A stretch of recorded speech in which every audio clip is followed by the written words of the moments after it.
As a legal adult, there are many things that I can do. Go to a bar, sit at a table by myself, order a scotch, contemplate my wasting youth, and whether or not I will truly ever really know my father. I can sign up for a war where I can display my patriotism because nothing screams 1776 like drones striking a birthday party in Yemen. My general freedoms have increased significantly. However, there is one thing that my age has made it inappropriate for me to do that has caused me great anguish. I can no longer swing. That's right, swing.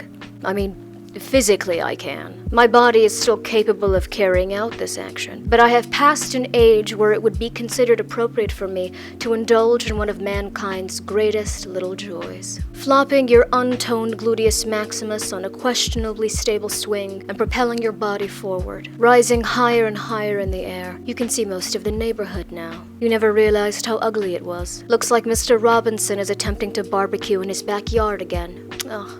That man and his various meats. The degree of temptation that pulses through my body as I pass by a park, or at times the playground at the local elementary school that I frequent, in order to taunt the kids that unironically do the Naruto run during PE. You might consider it to be cruel, but I call it a public service. It doesn't even have to be a proper swing. Even where I pass by a house where a dad has managed to erect a dilapidated swing set, no doubt built under intense frustration while their partner observes them and points to random parts while muttering, "Maybe you should do that part first," but never actually bothering to help them, yet still having the audacity to bark commands at them as if they're some sort of great engineering mind. "Okay, Karen, if it's so easy, why don't you do it then?" But they can't yell that out loud because one of their little rugrats is around, and having a volatile home life is not very conducive for a happy childhood. And after all, that's why you're building this damn swing set anyway. In fact, you do everything for them. It's been years since you've thought of yourself.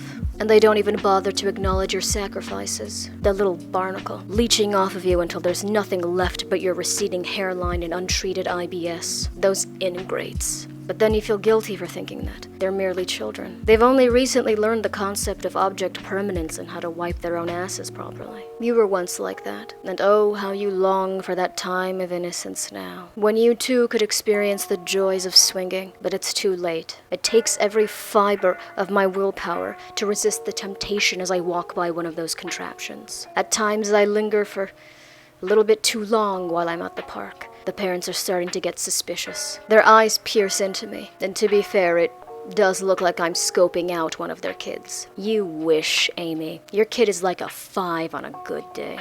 Also, I've seen your kid try to read, and I'm pretty sure he's dyslexic. Would it be worth it? Bearing the blunt of their harsh glances and whispers as I swing to my heart's content. But that high up in the air, who cares?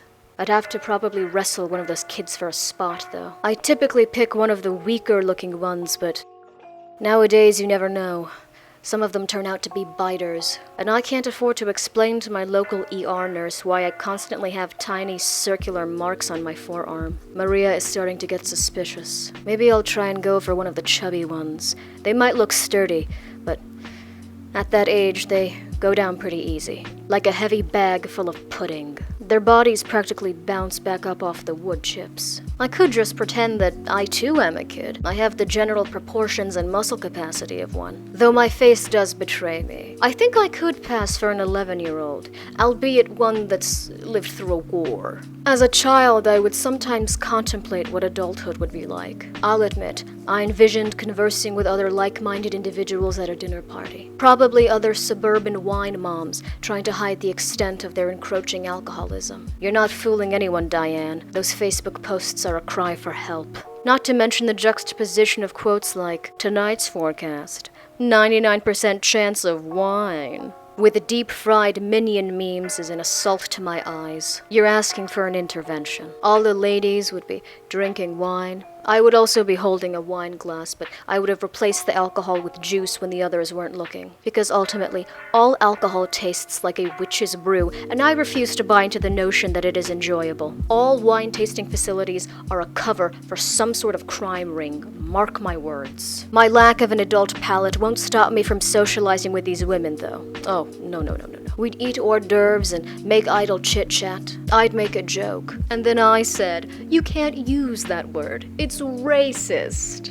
They'd throw their heads back, their coifted hair bobbing slightly. "Oh, you're such a hoot," they'd say. We'd take a boisterous swig of the quote-unquote wine, and I'd exclaim, "Oh, is that a hint of nut I detect?"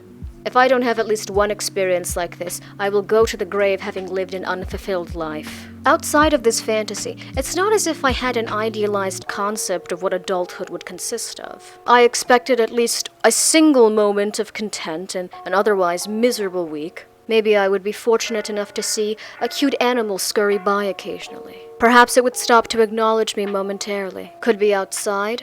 Heck, could be in my own house. Either way, I would feel honored. I would have been satisfied if my primary form of entertainment came from the barbershop quartet style of music performed by the family of roaches that I assumed would live behind my kitchen counter. Not that my living conditions would be so filthy that I would have insects taking up occupancy in my house, free of rent, but frankly, I tend to get lonely. So if I found a few and they happened to show exceptional talent and a knack for listening me talk about my problems, then I'm not going to evict them. That seems cruel. I can recognize talent in all species. All I'm saying is that things changed once I became an adult. The clock struck midnight on my 18th year, and I felt a stirring in my bones. Something didn't feel right. Maybe it was the fact that I was now legally considered responsible for myself. Oh, I didn't like that.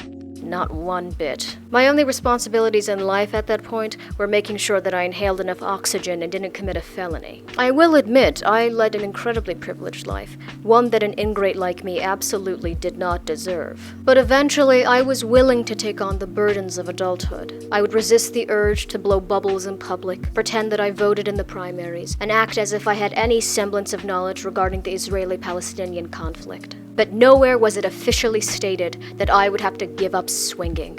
I have tried a hammock, and it is not the same. Maybe a tire swing would suffice, but where the hell am I gonna find one? I'm gonna have to break into the backyard of a Boy Scout.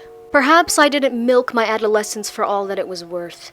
I wasn't merry enough. I mean, I have frolicked at least thrice in my life. On occasion, even skipped. But my God, do I wish that I had done more. I just wish that someone had pulled me aside and told me to enjoy and cherish these moments. I'm seriously considering sneaking into a park at night in order to indulge in my fantasy. The cool summer air blowing through my damaged hair follicles. Several mosquitoes flying into my mouth without my consent. I call that nature's little involuntary snack pack. The best part, however, is being able to see into people's living rooms as they eat dinner and try to tolerate their own families. Oh, how I love to peer into the lives of strangers who unwittingly invite voyeurs into their homes by leaving their curtains open. It's similar to when people have a lot of photos of their families framed around the house, and you stare at them for just a little too long, and they say, "Stop, you're creeping me out."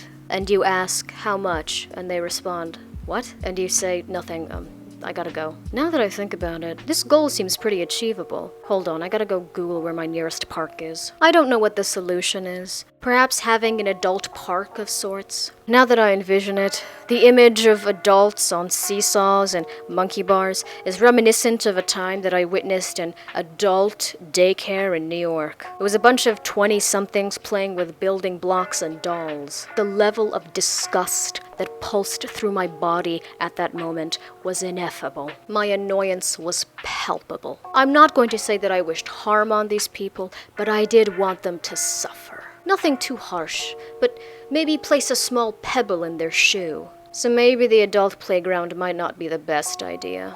Oh well, I suppose I'll just continue wallowing away in my misery. Not all hope is lost, though. For example, my Postmates recently just gave me an extra burrito that I didn't actually pay for, so maybe life is worth living after all.